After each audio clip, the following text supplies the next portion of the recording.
Love Trump's hate. Love Trump's hate.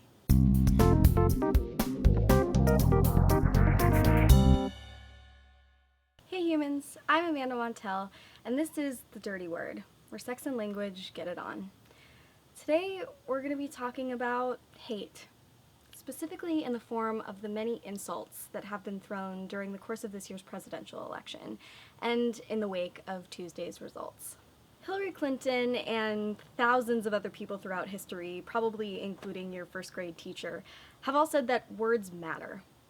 And this is an idea that a lot of people like to laugh off, but I want to talk about linguistically why it's true that words matter, and what you can do to make sure that your words are impacting others in the right way. But first, let's talk about what an insult is, because it's not just random words. It serves a purpose. According to linguist Qi Lu, an insult is basically language that is either covertly or overtly accusing you of not behaving in a way that you should. Lu says that slurs attempt to socialize and condition your behavior to fit the desired characteristics of a particular group. So, if you call someone a fat ass, you're saying that you think that person needs to be thin. If you call someone a freak, that says you think that person should be more normal, or more like you. Now, there have been a lot of insults tossed around during this election season, the most popular of which was probably nasty woman. That phrase was so perfectly memeable. Within 24 hours after Donald Trump called Hillary Clinton a nasty woman, it was on t-shirts and mouse pads and all over the internet.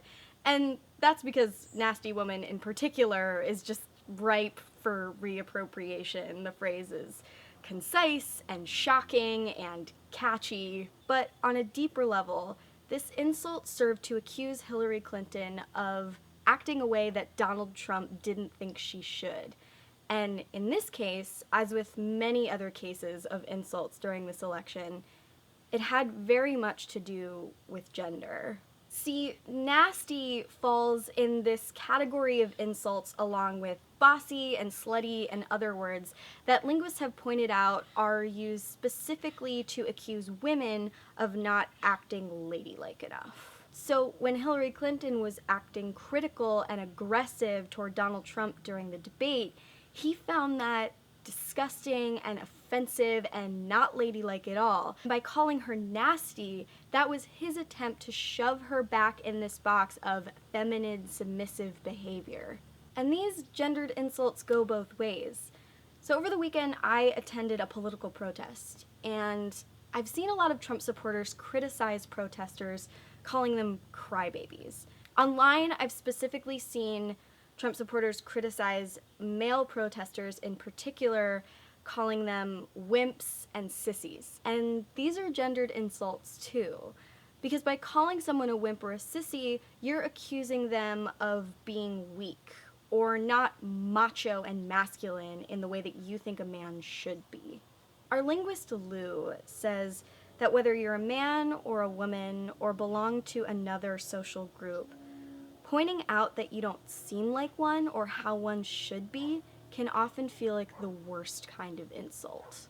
And when people act like words don't matter, it kind of blows my mind because no matter what your politics, I can almost promise that at some point in your life, whether you were a kid or a teen or more recently than that, someone insulted you verbally in a way that has stuck with you ever since, in a way that's profoundly shaped who you are and how you see yourself, in a way that you'll never forget, in a way that affects how you move through the world and treat other people. So, in light of all this, if I were to give one little nugget of advice, I would say that when you're protesting or interacting with people that you don't agree with, either in real life or online, remember how profoundly hate speech only works to perpetuate more hate. Remember that insults have a purpose, and that's to oppress and to strengthen stereotypes. Instead of talking about people you hate and America you hate, talk about the people you support and the America you hope for. When they go low, even like really, really low. Go high. Because just reorienting your language like this is one easy way to help create a world where there's more acceptance, more love, and less hate. Thank you all so much for watching this episode of The Dirty Word, and I'd love to hear from you, so leave me a comment below, preferably not a hateful one. And remember, stay dirty.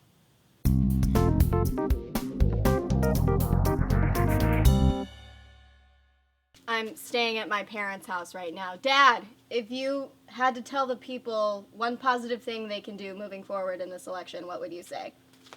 Remember, Hillary got the popular vote, but since we have an electoral college, let's use it to our advantage. The framers put in the electoral college as a buffer between the election of a tyrant who's charismatic and unqualified and unfit to be president. Tell your senators and congressmen to tell the electors to do their constitutional duty and vote for Hillary.